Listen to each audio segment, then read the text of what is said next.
In this video, I'd like to point out an issue which appears to be a firmware bug in the DR750X Plus dash cameras.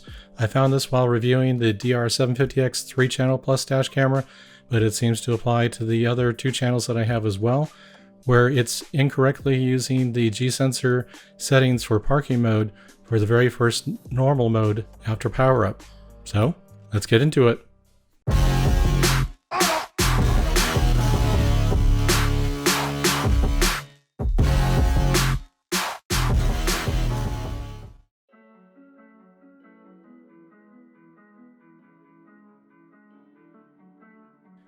Here are the steps necessary to reproduce this problem with the DR750X 2-channel or 3-channel Plus dash cameras.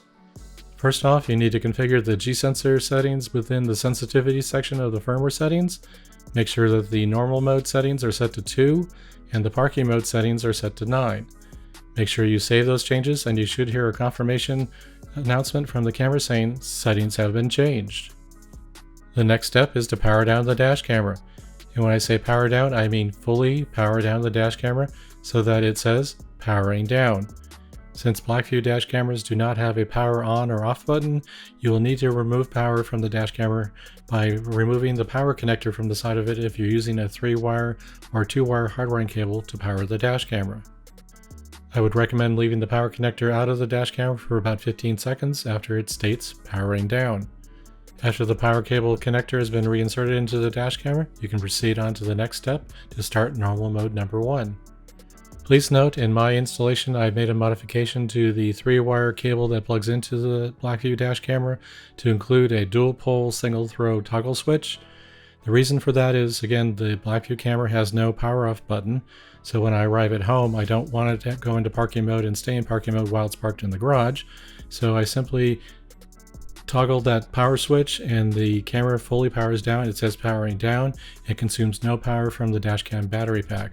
That's why I've noticed this behavior, because I fully power down the dash camera every time I go home, and it fully powers up from scratch when I leave the next time on my next trip.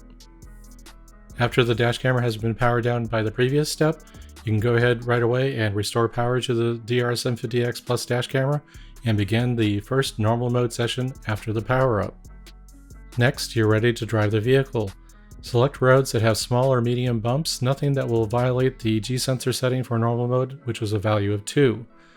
Drive a route that you can drive for probably 5 to 10 minutes. That way you'll have several video files that should be normal recording files, but because of this bug, virtually all of them will be event files. Next, you need to park the vehicle and allow the dash camera to enter parking mode. If you're powering the dash camera still with the 3-wire hardwiring harness, turn off the vehicle's ignition to turn off the accessory power. If you're using the cigarette lighter power port adapter, the vehicle must remain motionless for 5 minutes. When the dash camera does enter parking mode, of course it will announce parking mode on. The amount of time the dash camera spends in parking mode is not critical to this particular issue, so I usually leave it in parking mode for about 30 seconds. Then I start the engine and begin driving the vehicle again, which exits parking mode and begins what I label here normal mode 2. Drive on these same roads or similar roads as you did in normal mode 1. That way you have reasonably similar expectations for the number of events that should be generated while driving for this normal mode session. For the purposes of this test, no additional driving is required after the normal mode 2 has been completed, so I usually drive to my home, park the vehicle, and then power down the dash cam again, fully powering it down so that it says powering down. Then I remove the micro SD card and examine the micro SD card on my computer.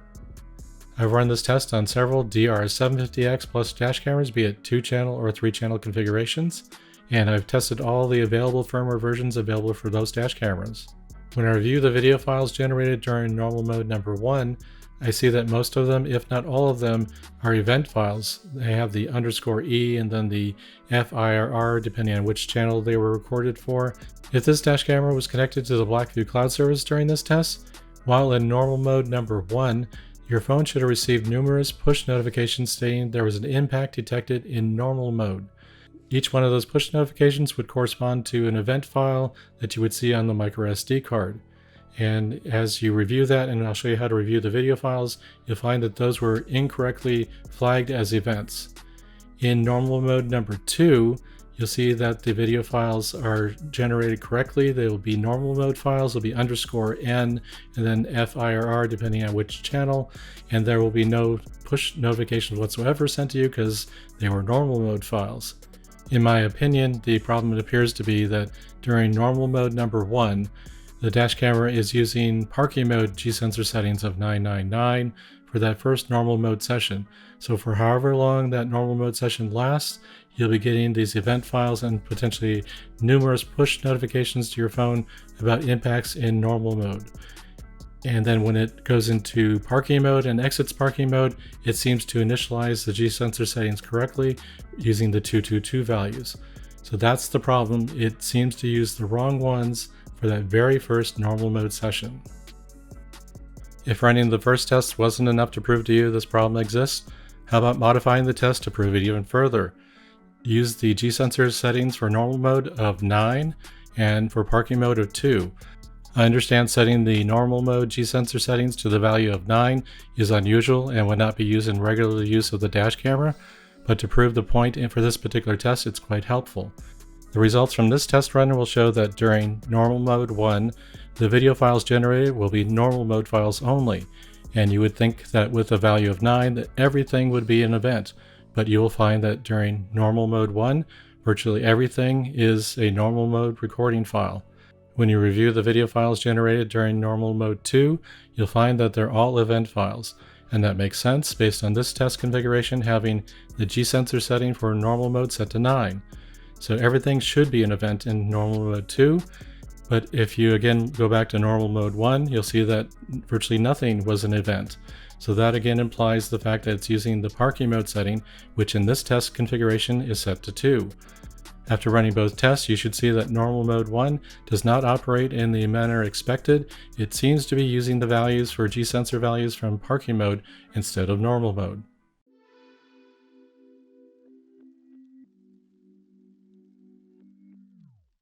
The BlackVue Viewer program on Windows and Mac has a section that allows you to look at the firmware settings that are stored on the microSD card. And using that, it also has this section where you can go in and look at the advanced settings, which allows you to look at a particular video file to see what motion took place in all three directions, up, down, side to side, and front to back. And then you can see if the thresholds that you have picked are sufficient to either trigger or not trigger that particular event for that particular video file. Clicking on the Advanced Settings button for the normal mode G-sensor settings, I'm narrowing the filter to event files. Then I'm looking the video files right as I leave the garage, and you can see that there are several files that are flagged as event files, impact events. On the lower section, we have the 3 different motion directions: up, down, side to side, and front to back. The gray band that appears in each of those windows is the allowed value range for that particular motion setting. And through this entire 1-minute video file, there's nothing that exceeds, even comes close to exceeding the 2 value for that particular direction. Using this approach, you can review any of the event files that are stored on the microSD card to see if any of the motion directions, up, down, side to side, or front to back, exceeded the threshold band for the value of 2 in this case, which is a very wide band. And in this particular bug, you'll find that virtually every event file in that normal mode number 1 will not qualify as a true event. They're false positives.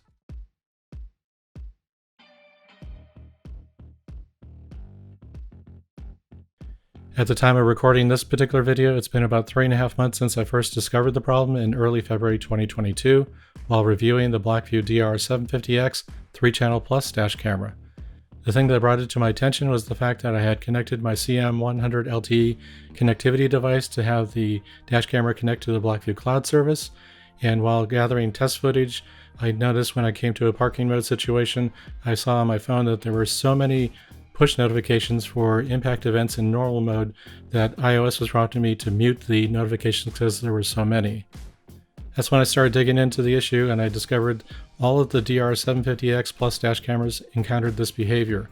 The DR900X Plus dash cameras do not. The reason this is an issue for me is I do have cloud connectivity for those types of cameras, the DR750X Plus dash cameras, and it's going to consume the bandwidth of uploading those events that are not actually events. So that's the main thing. My phone is over loaded with push notifications, plus the uploaded files aren't needing to be uploaded because they're not real events for that first normal mode session. So hopefully you appreciate the work that's been put into this.